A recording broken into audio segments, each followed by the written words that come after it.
Hi, ഇത് Bolgatty palace. എൻ്റെ പേര് അഖിൽ. ഞാനിന്നിവിടെ ഉണ്ടാക്കാൻ പോകുന്നത് ചെമ്പരത്തി കൊണ്ടൊരു സ്ക്വാഷാണ്. ചെമ്പരത്തി പണ്ടുകൾ വീട്ടിലൊക്കെ ഉണ്ടായിരുന്നു, ഇപ്പം അങ്ങനെയൊന്നും കാണാറില്ല. പക്ഷേ ബോൾഗാട്ടി പാലസിൽ ഒരുപാടുണ്ട്.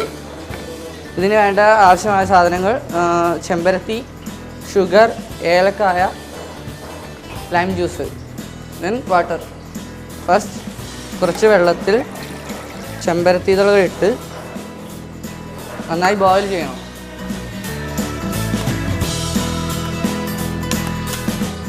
ഇതൊരു 5 മിനിറ്റ് കൂടുതൽ ബോയിൽ ചെയ്യണം. പിന്നെ വീട്ടിൽ തന്നെ ഉണ്ടാക്കാൻ കഴിയുന്നതാണ്, സിമ്പിളായിട്ടുള്ള സംഭവമാണ്.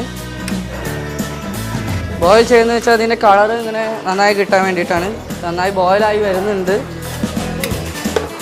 ചെമ്പരത്തിൻ്റെ ചുവപ്പ് കളറൊക്കെ പോയി ഇപ്പോൾ ഒരു വൈറ്റ് കളറായി വരുന്നുണ്ട്. ഇത് നമുക്ക് സ്ട്രെയിൻ ചെയ്ത് മാറ്റാം. ഒരു പാത്രത്തിലേക്ക് സ്ട്രെയിൻ ചെയ്യാം.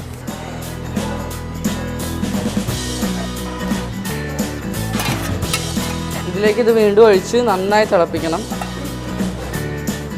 ഇതിലേക്ക് നമ്മൾ വെച്ചിരിക്കുന്ന ഷുഗർ ആഡ് ചെയ്യുക. ക്രഷ് ചെയ്ത് വെച്ചിരിക്കുന്ന കാടമം 5 മിനിറ്റ് നന്നായിട്ട് ബോയിൽ ചെയ്യുക. ഇത് നന്നായി തിക്കായിട്ട് വരണം.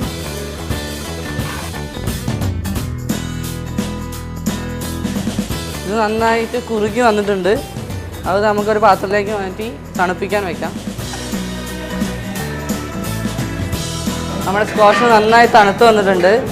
അപ്പോൾ നമുക്ക് ലൈം ജ്യൂസ് 1 ടീസ്പൂണ് ഗ്ലാസ്സിലോട്ട് ഒഴിക്കാം.